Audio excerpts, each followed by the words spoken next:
ಎಣ್ಣೆ ನಂದು ಊಟ ನಂದು, ರಿಪೀಟ್. ಎಣ್ಣೆ ನಂದು ಊಟ ನಂದು ಅಂತ ಹೇಳಿ ನಡೀತಾ ಇದೆಯಲ್ಲ. ಅಶೋಕು ಯಾಕೋ ನಮ್ಮ ಮ್ಯಾಟ್ರು ಮಾತಾಡ್ತಾ ಇರಂಗೈತಲ್ಲ. ನಿನ್ನ ಮ್ಯಾಟ್ರ್ ಲೆಕ್ಕನ ಕಾಂಗ್ರೆಸ್ಸಿನ ಮ್ಯಾಟ್ರು. ಅವ್ರ ಡಿನ್ನರ್ ಪಾರ್ಟಿ ಅಂತ ಊರು ತುಂಬಾ ಕಿತ್ತಾಡ್ಕೊಂಡು ಓಡಾಡ್ತಾವಲ್ಲ, ಅದಕ್ಕೆ ಅಶೋಕ್ ಆಡ್ಕಂತೈತೆ. ಕಾಂಗ್ರೆಸ್ ಒಂದು ರೀತಿ ಒಡೆದ ಮನೆ ಆಗಿದೆ. ಬೀದಿಯಲ್ಲೆಲ್ಲ ಮಾತಾಡ್ತಾರೆ ಮಂತ್ರಿಗಳೆಲ್ಲ. ಯಾವನ್ರಿ ಡಿ ಕೆ ಶಿವಕುಮಾರ್ ಆಸ್ತಿ ಕೇಳಿದ್ದೀರ ನಾವು ಅಂತ ಪರಮೇಶ್ವರು, ನಾವು ನಮ್ಮೂಟ ಅದೇನು ಹೇಳ್ತಾರ, ಅದೇನೋ ಪಾರ್ಟಿ ಇದು, ಎಣ್ಣೆ ನಂದು ಊಟ ನಂದು ಅಂತ ಹೇಳಿ ನಡೀತಾ ಇದೆಯಲ್ಲ, ಅದಕ್ಕೆ ನೀವ್ಯಾರು ಕೇಳಕ್ಕೆ? ಅಂದಂಗೆ ಏನಂತ ಕಾಂಗ್ರೆಸ್ಸಿನ ಕಿತ್ತಾಟ ಯಾರಂತ CM? ಮುಂದಿನ ಮುಖ್ಯಮಂತ್ರಿ ಡಿ ಕೆ ಶಿವಕುಮಾರ್ಗೆ, ಡಿ ಕೆ ಶಿವಕುಮಾರ್ಗೆ, ಮುಂದಿನ ಮುಖ್ಯಮಂತ್ರಿ ಡಿ ಕೆ ಶಿವಕುಮಾರ್ಗೆ.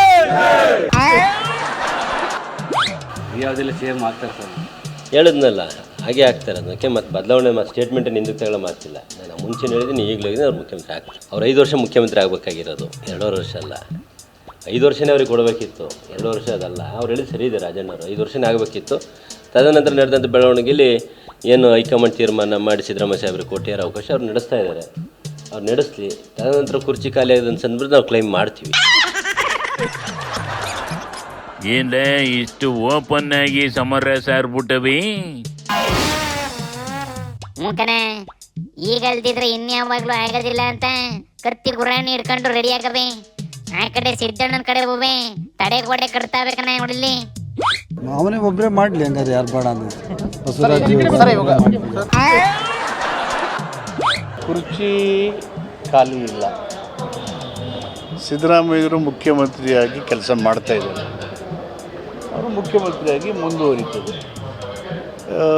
ಕೂಗಾಟ ಚರ್ಚೆ ಇಲ್ವಲ್ಲ. ಇಡೀ ಕಾಂಗ್ರೆಸ್ಗೆ ಹೈಕಮಾಂಡೇ ಬೆಂಬಲವಾಗಿ ನಿಂತಿರೋದು. ಹೈಕಮಾಂಡು ಎಲ್ಲ ಕಾಂಗ್ರೆಸ್ ಕಾರ್ಯಕರ್ತರ ಪರವಾಗಿರುತ್ತೆ. ಕುರ್ಚಿ ಖಾಲಿ ಇರೋದಿಲ್ಲ ಕಣ, ಅದನ್ನ ಖಾಲಿ ಮಾಡಿಸಿ ಕುಂತ್ಕೊಳ್ಳೋದ್ರ ಬಗ್ಗೆ ಮಾತಾಡ್ತಾ ಇರೋದು. ಅದೆಲ್ಲ ಸರಿ ಕಣ್ಲೆ. ಸಿದ್ದಣ್ಣಂಗೆ ಕುರ್ಚಿ ಉಳ್ಸಕ್ಕೆ ಪರಮೇಶು ಯಾಕ್ಲೆ ಡಿನ್ನರ್ ಪಾರ್ಟಿ ಮಾಡ್ತೈತಿ? ಸಿದ್ದಣ್ಣ ಏನಾರ ಪರಮೇಶುಗೆ ಪಟ್ಟ ಕಟ್ಟೋದ್ರ ಬಗ್ಗೆ ಯೋಚನೆ ಮಾಡ್ತೈತೆ ಹೆಂಗ್ಲೆ? ಸಿದ್ದಣ್ಣ ಕುರ್ಚಿ ಬಿಟ್ಕೊಡೋದನ್ನ ಹೆಂಗಪ್ಪ ತಪ್ಪಿಸ್ಕೊಳ್ಳೋದು ಅಂತ ಮಾತ್ರ ಯೋಚನೆ ಮಾಡ್ತಿದೆ ಕಣೆ. ಕುರ್ಚಿ ಹೋಗೇ ಹೋಯ್ತದೆ ಅಂತ ಆದ್ಮೇಲೆ ಪರಮೇಶು ಕುಂತ್ರೇನು ಡಿ ಕೆ ಕುಂತ್ರೇನು? ಅದು ಲಾಜಿಕೆಯ. ಆದ್ರೂ ಈ ಡಿನ್ನರ್ ಪಾರ್ಟಿ ಕತೆ ಏನ್ಲ ಬೇಕು ನಶಿ? ಯಾವ ಡಿನ್ನರು ಇಲ್ಲ. ಸುಮ್ಮನೆ ನೀವು ಯಾರೋ ಸುಳ್ಳು ಹೇಳಿದ್ರು, ಯಾರೋ ಸ್ಟೋರಿ ಕೂಪಪ್ ಮಾಡಿದ್ರು, ಯಾರು ಇಲ್ಲ. 3-4 ಜನ ಸೇರ್ಕೊಂಡ್ರು. ಸುಮ್ಮನೆ ಜಸ್ಟ್ ನ್ಯೂ ಇಯರ್ಗೆ ಮಾತಾಡಿದ್ರು, ನ್ಯೂ ಇಯರ್ಗೆ ಸೇರ್ಕೊಂಡ್ರು. ಈಗಾಗಲೇ ಹೇಳಿದ್ದೀವಿ, ಡಿನ್ನರ್ ಪಾರ್ಟಿ ಯಾರು ತಡೆ ಹಿಡ್ದಿಲ್ಲ, ಮುಂದಕ್ಕೆ ಹಾಕಿದ್ದಾರೆ ಅಷ್ಟೇ. ಯಾರು ತಡೆ ಹಿಡ್ದಿಲ್ಲ ಅಂತ ಡಿ ಕೆ ಶಿವಕುಮಾರ್ ಹೇಳಿದ್ದಾರೆ. ಮುಂದಕ್ಕೆ ಹಾಕಿದ್ದೀರಿ ಅಂತ ಹೋಮ್ ಮಿನಿಸ್ಟರ್ ಹೇಳಿದ್ದಾರೆ. ಮುಂದಕ್ಕೆ ಹಾಕಿದ್ದಾರೆ. ಹೈಕಮಾಂಡ್ ಅವ್ರ ಜೊತೆಗೆ ಸೇರ್ಕೊಂಡು ಡಿನ್ನರ್ ಪಾರ್ಟಿ ಆಯೋಜನೆ ಮಾಡೋದು ಇದ್ದೇ ಇದೆ ಅಷ್ಟೇ. ಏನ್ಲೇ ತಲೆಗೆ ಒಂದೊಂದು ಹೇಳ್ತೇವೆ. ಅಲ್ಲಿಗೆ ಕಿತಾಪತಿ ಆಗಿರೋದು ನಿಜ ಅಂತ ಆತಲ್ಲ ಅಣ್ಣ. ಅದನ್ನ ಸರಿ ಮಾಡಕ್ಕೆ ರಾಜ್ಯಕ್ಕೆ ಬಂದೈತಂತ ಕಣೆ.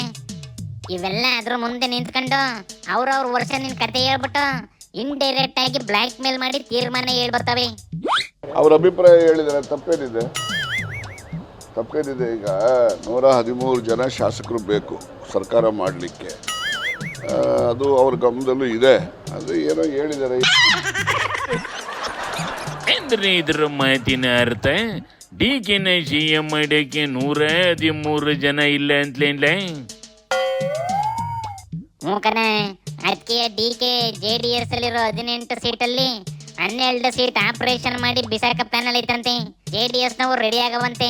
ಅದಕ್ಕೆ ನೋಡ್ಲಿ ಕುಮಾರಣ್ಣ ಎಲ್ಲ ಲೀಡರ್ಗಳನ್ನ ಕರೆಸ್ಕೊಂಡು ಯಾರು ಹೋಗ್ಬೇಡಿ ಕಣ್ರಪ್ಪ, ನಿಮ್ ದಮ್ಮಯ್ಯ ಏನು ಒಂದ್ ಮಾಡಿ ಪಾರ್ಟಿ ಕಟ್ಟನ ಅಂದೈತೆ ಕಣೆ. ಯಾವುದೇ ಶಾಸಕರು ಪಕ್ಷ ಬಿಡ್ತಕ್ಕಂಥ ಪ್ರಶ್ನೆನೂ ಇಲ್ಲ. ಪಾಪ MB ಪಾಟೀಲ್ ಹೇಳಿ ಕೇಳಿದ್ದೀನಿ, ಸಂಕ್ರಾಂತಿ ಒಳಗೆ JDS ಪಕ್ಷವೇ ಇರಲ್ಲ, ಎಲ್ಲ ಖಾಲಿ ಆಗ್ಬಿಡ್ತಾರಂತ.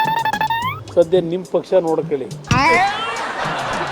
ಒಟ್ಟಿನಲ್ಲಿ ಈ ಕುರ್ಚಿ ಕಿತ್ತಾಟದಿಂದ ರಾಜ್ಯಕ್ಕೆ ನೆಮ್ಮದಿ ಇಲ್ಲ ಕಂಬುಳ್ಳೆ.